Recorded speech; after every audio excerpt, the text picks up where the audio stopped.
វាប្រថុយពេកសម្រាប់អ្នកក្នុងការវាយគាត់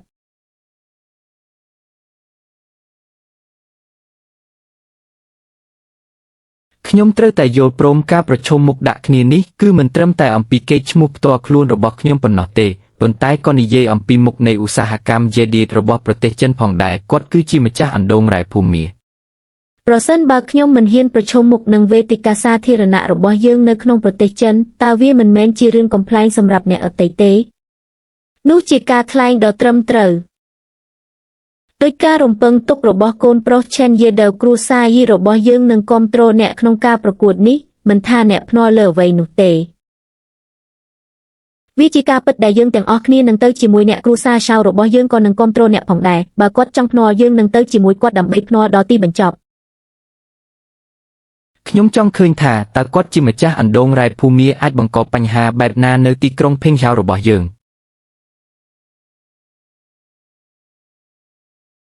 អ្នកគឺឆេនហួហួខ្ញុំគឺអ្នកគឺជាលោកខនឆាបាត់ខ្ញុំគឺលោកខនឆាខ្ញុំបានឮអ្នកគឺជាមេភ្នាល់ពេលវេលាដ៏មានឥទ្ធិពលបំផុតនៅក្នុងប្រទេសចិនអ្នកបានបើកច្បាប់អធិរាជចំនួន300លានជាមួយនឹងជំងឺដាច់សរសៃឈាមខួរក្បាលមួយខ្ញុំមិនជឿទេដូច្នេះខ្ញុំចង់មានការប្រកួតភ្នាល់ចុងក្រោយជាមួយអ្នកខ្ញុំមិនដឹងថាតើអ្នកហ៊ានទទួលយកវាទេតើមានអ្វីដែលត្រូវខ្លាចតើអ្នកចង់ភ្នាល់យ៉ាងដូចម្តេច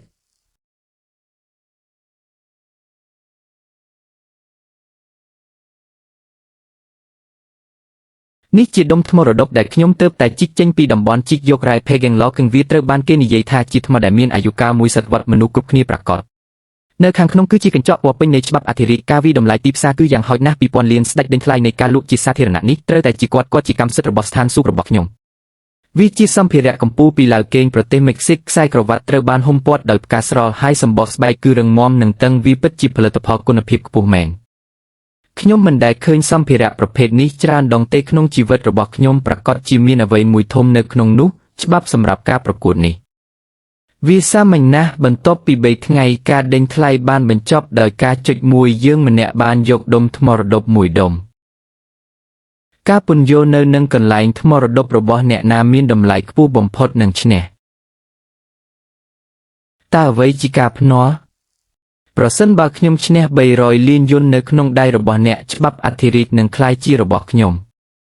ហើយអ្នកត្រូវតែទទួលស្គាល់ជាសាធារណៈថាបច្ចេកវិទ្យាភ្នាល់ថ្មរបស់មីយ៉ាន់ម៉ាគឺប្រសើរជាងរបស់ចិនប្រសិនបើអ្នកភ្នាល់លើថ្មរបស់ខ្ញុំសេចក្តីស្លាប់របស់អ្នកនឹងក្លាយជារបស់អ្នក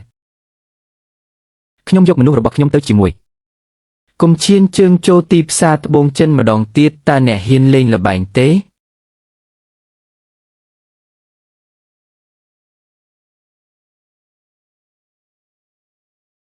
ទេការភ្នាល់នេះគឺអយុត្តិធម៌ពេកហើយប្រសិនបើអ្នកមិនទាន់បានកាត់ថ្មឹងនៅឡើយថាតើមានទំនិញនៅខាងក្នុងទេអ្នកមិនដឹងថាហេតុអ្វីបានជាអ្នកគួរយកដុំថ្មដែលយហួរបានកាត់ចេញនោះទេច្បាប់អធិរាជភ្នាល់វាគឺជាអ្នកពិតជាគ្រាន់តែបោកប្រាស់មិនហ៊ានភ្នាល់ខ្ញុំគិតថាអ្នកលេងល្បែងថ្មចិនក្លាហានណាស់ប្រែថាពួកគេសុទ្ធតែជាក្រុមកំសាកបិទមាត់ខ្ញុំសន្យាខ្ញុំនឹងទទួលយកការភ្នាល់នេះ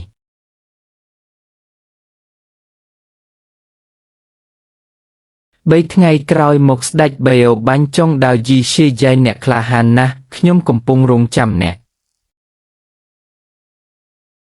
ខ្ញុំសង្ឃឹមថាអ្នកនៅតែអាចរឹងដូចពេលនេះក្នុងរយៈពេល3ថ្ងៃយហួរតើអ្នកអាចយល់ព្រមលើកិច្ចសន្យានេះដោយរបៀបណាវាប្រថុយពេកហើយថ្មរបស់គាត់បានស្លាប់នៅ Glens ដំបូងមាន probability ខ្ពស់ដែលច្បាប់របស់អធិរាជនឹងត្រូវបានរកឃើញនៅក្នុងផលិតផលលំដាប់កំពូលអ្នកកំពុងប្រថុយទ្រព្យសម្បត្តិរបស់អ្នកទាំងស្រុងបាទយយល់ឃើញបានចំណាយពេលពេញមួយជីវិតរបស់គាត់លេងជាមួយថ្មរដប់នៅប្រទេសមីយ៉ាន់ម៉ាថ្មដែលគាត់ជ្រើសរើសនឹងមិនអាក្រក់សម្រាប់អ្នកទេគាត់មានចិត្តរំភើបណាស់មនុស្សចាស់កុំបារម្ភខ្ញុំប្រាកដដុំថ្មរបស់គាត់មើលទៅដូចជាផលិតផលលំដាប់កំពូលប៉ុន្តែបើមិនដូច្នេះទេខ្ញុំទើបតែបានឃើញវា ថ្មនេះប្រេះបែកពេកទោះបីមានត្បូងមរកតនៅក្នុងនោះក៏ដោយក៏ដើរមិនអាចទាញយកបានដែរវាមិនមានតម្លៃ20ឆ្នាំទេអូអ្នកអាចមើលឃើញវាខ្ញុំទើបតែឃើញមានស្នាមប្រេះងឹតជាច្រើននៅលើសំបកថ្មរដប់នេះហើយប្រហែលជាមានស្នាមប្រេះរាប់ពាន់នៅខាងក្នុងបើទោះជាមានពណ៌បៃតងក៏ដោយវានឹងខូចទាំងស្រុងវាមិនមានតម្លៃតតែសោះដូច្នេះខ្ញុំប្រហែលជាមិនចាញ់ការប្រកួតនេះទេហើយគាត់ហៅនៅមាត់ទ្វារខ្ញុំគ្មានហេតុផលមិនឆ្លើយទេ